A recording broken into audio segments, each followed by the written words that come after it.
Good morning, children. Welcome to all. Class 9, subject Social Study, Politics, Civics. The book name is Democratic Politics First, and chapter is Democracy in the Contemporary World. Today's topic is Democracy at the Global Level. In the last class, I told you about the recently phases of democracy on that time. Now अब global level पे कितना फैल चुका है और क्या इसका image है, क्या इसका रेपुटेशन हो गया है, हम वो देखेंगे.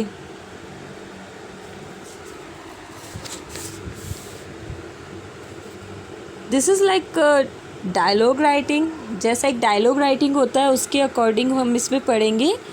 There are 3 persons. यहाँ पे 3 लोग हैं. उनका आपस में जो कम्युनिकेशन चल रहा है वो हम देखेंगे. उससे समझ में आएगा कि क्यों डेमोक्रेसी होना चाहिए और ग्लोबल लेवल तक क्या चला गया है, क्या होना चाहिए. First is Farida. We have learn that democracy has been expanding to more and more region and countries over all the world. अब ये बोल रही है, फरीदा बोल रही है कि हमने अभी तक ये पढ़ा है कि डेमोक्रेसी इतना ज़्यादा फैल चुका है और ज़्यादा से ज़्यादा कंट्रीज़ में आज डेमोक्रेसी ही है. Then Rajesh said, yes we live in a better world than before. हम बहुत अच्छी लाइफ जी रहे हैं, बहुत अच्छे दुनिया में रह रहे हैं पहले के कंपैरिजन में. It seems we are moving towards a world democracy. अब बोल रहे हैं कि अब ऐसा लग रहा है कि धीरे धीरे हम मूव कर रहे हैं वर्ल्ड डेमोक्रेसी के बेस पे. अभी तक तो कंट्री डेमोक्रेसी ही चल रहा था, ठीक है. अब होगा world democracy. Now Sushmita is saying world democracy. How can you say that? I saw a television programme that showed how the Americans invaded Iraq without any justification. Sushmita is saying कि world democracy, how is that possible? World democracy कैसे हो सकता है जब मैंने देखा है कि अमेरिका ने इराक पे अटैक किया था और ये कोई एक जस्टिफिकेशन नहीं है.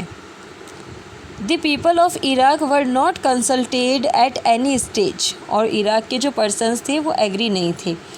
How can you call that a world democracy? ऐसे सिचुएशन में आप वर्ल्ड डेमोक्रेसी कैसे बोल सकते हो जब कोई भी पावरफुल कंट्री किसी दूसरी वीक कंट्री पे या उसके जो सिटीजन्स हैं उन लोगों पे अटैक कर देती है और बिना किसी उनसे कंसल्ट किए हुए, बिना उनसे बात किए उन पे अटैक करके उन्हें टॉर्चर करना स्टार्ट कर देती है. That is not called that world democracy. ऐसे सिचुएशन में तो वर्ल्ड डेमोक्रेसी नहीं हो सकता. बिकॉज ऑफ डेमोक्रेसी का मतलब ही होता है कि इनफ फ्रीडम मिलना, सेल्फ फ्रीडम जो होता है, सेल्फ इंडिपेंडेंसी, वो तो नहीं मिल रही. Then Farida, I am not talking about the relationship between different countries. Farida ने कहा कि मैं अदर कंट्रीज़ के रिलेशन के बारे में बात नहीं कर रही हूँ. I am only saying that more and more countries are becoming democrat country. ये बोल रही है कि मैं अभी सिर्फ ये बात कर रही हूँ कि सारी कंट्रीज़, ज़्यादा से ज़्यादा कंट्रीज़ जो है वो डेमोक्रेटिक गवर्नमेंट अडॉप्ट कर रही है. Then Rajesh, but what is the difference between the two? अब राजेश ये पूछ रहा है कि दोनों में फ़र्क क्या है.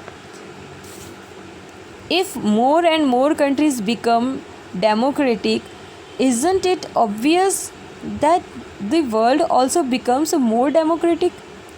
अगर सारी कंट्रीज़ डेमोक्रेसी ले रही है तो ऐसा होना चाहिए ना कि वर्ल्ड पूरा ही डेमोक्रेसी वाला बन रहा है. After all the Iraq war was all about taking democracy to that country. और इराक भी जो है उसको भी तो इस सब के बारे में पता होना चाहिए, उसको भी तो अपनी डेमोक्रेसी यूज़ करनी आनी चाहिए. Then Sushmita, no it is not obvious to me. Sushmita अभी भी सेटिस्फाइड नहीं हो रही है उसके आंसर से.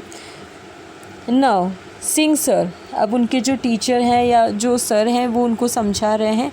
आई think we are talking about 2 very different things here. The same thing I would also like to tell you that both are different things. दोनों अलग अलग चीज़ें हैं. वर्ल्ड डेमोक्रेसी होना अलग है और किसी और कंट्री का किसी दूसरी कंट्री पे अटैक करना ये अलग चीज़ है. Farida spoke about the establishment of the democratic governments within different countries in the world today. And Sushmita and Rajesh have differences over something else. अब क्या हो रहा है ना, सुष्मिता और राजेश तो किसी और मैटर के बारे में बात कर रहे हैं, वर्ल्ड डेमोक्रेसी के बारे में, जो कंट्रीज़ एक दूसरे पे अटैक कर रही है। और फरीदा सिर्फ एक चीज़ के बारे में बात कर रही है, वो ये है कि ज़्यादा से ज़्यादा कंट्री जो है वो अब क्या कौन सी गवर्नमेंट फॉलो कर रही है, democratic government. There differences is over the relationship among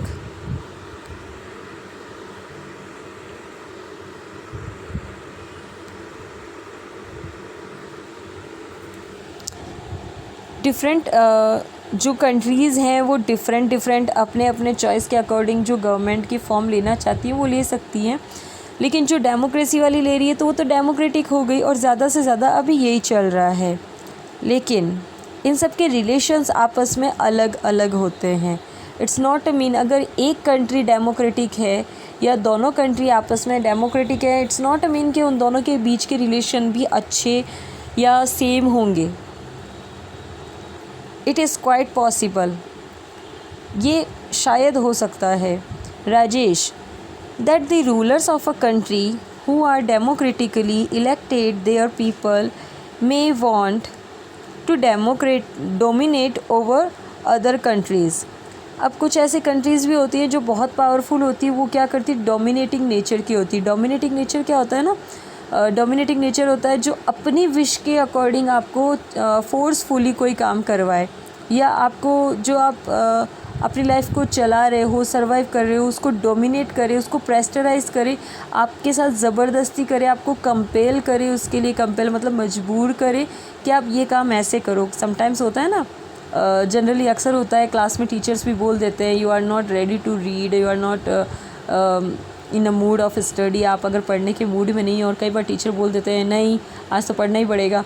तो वो जो सिचुएशन होती है ना उस टाइम में कि आप ज़बरदस्ती बुक ओपन करते हो, टीचर कुछ बोलती है और आपको उसको सुनना पड़ता है, तो वो सिचुएशन हो जाती है, वो एक अलग चीज़ है।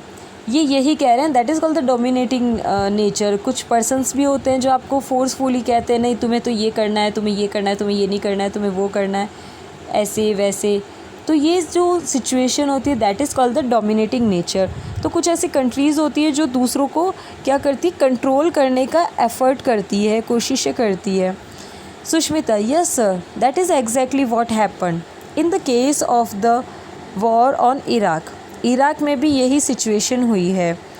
देन सुरिंदर एक नया पर्सन है, वो बोल रहा है आई एम कन्फ्यूज्ड। अब वो कह रहा है मैं कन्फ्यूज़ हो चुका हूँ। How can we talk about the democracy at the global level. अब अगर ऐसा हो जाएगा तो हम ग्लोबल लेवल पे कैसे बात कर सकते हैं। इज़ देयर वर्ल्ड गवर्नमेंट, क्या यहाँ पे कोई ऐसी वर्ल्ड लेवल पे गवर्नमेंट है क्या, जैसे प्रेसिडेंट होता है हर एक कंट्री का एक ही होता है, तो क्या वर्ल्ड लेवल पे भी कोई प्रेसिडेंट है क्या, या कोई ऐसा पूरी गवर्नमेंट की ब्रांच है। Who is the president of the world, the same thing. If there is no government how can it be democratic और नॉन डेमोक्रेटिक। और अगर गवर्नमेंट है तो ठीक है कौन है, और अगर नहीं है तो फिर हम इसको डेमोक्रेटिक वर्ल्ड कैसे बोल सकते हैं। नाउ अब ये सारे क्वेश्चंस जो हैं वो सबके माइंड में आते ज़रूर हैं, ठीक है, लेकिन जनरली इनके क्वेश्चंस के आंसर्स जो हैं वो बिल्कुल डिफरेंट है। सो डोंट गेट कंफ्यूज, आपको कंफ्यूज नहीं होना है, ये तीनों अलग अलग चीज़ें होती हैं।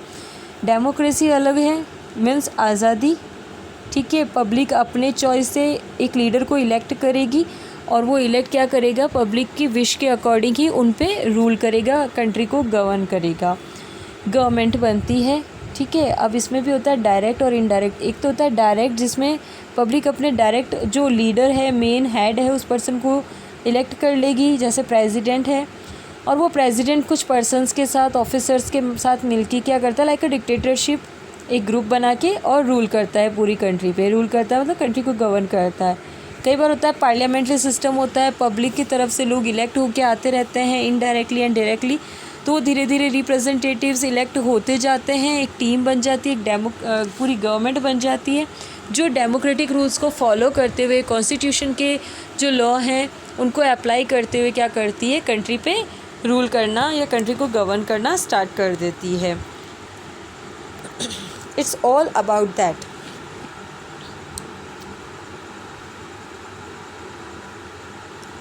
There is a government of India, a government of the United States of America. ये दोनों बिल्कुल अलग अलग गवर्नमेंट है, of the United States of America and so on. But there is no government of the world, पूरे world की कोई government नहीं है। बट हाँ, एक चीज़ ज़रूर है, अगर वर्ल्ड लेवल पे कोई डिसीजन लेने की बात आती है ना, तो उसमें अमेरिका का रोल सबसे ज़्यादा इम्पोर्टेंट है। ठीक है, अमेरिका यूएसए का इसमें रोल इसलिए इम्पोर्टेंट है क्योंकि एक जो पूरे वर्ल्ड लेवल की जो पार्ट्स होती है, जो पावर दी हुई है, सबसे बड़ी शक्ति दी हुई है, वो अमेरिका को दी हुई है। इट्स नॉट अ मीन कि अमेरिका सबसे ज़्यादा शक्तिशाली है। यस ऑफ कोर्स, वो बहुत डेवलप्ड कंट्री है, बहुत ज़्यादा डेवलप हो रखा है। अभी हमारे कंपैरिजन में देखा जाए तो ज़्यादा है, डेवलप वही है।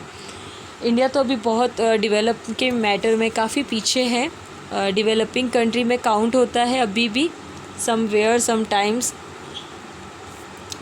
सो अमेरिका ये सारे जो कोई भी डिस्प्यूट्स होते हैं, डिसीजंस होते हैं, वो ज़रूर सारे डिसीजंस ले सकता है, और बाकी जो अदर कंट्रीज़ हैं उनको वो सारे डिसीजंस जो होते हैं वो फॉलो करने होते हैं।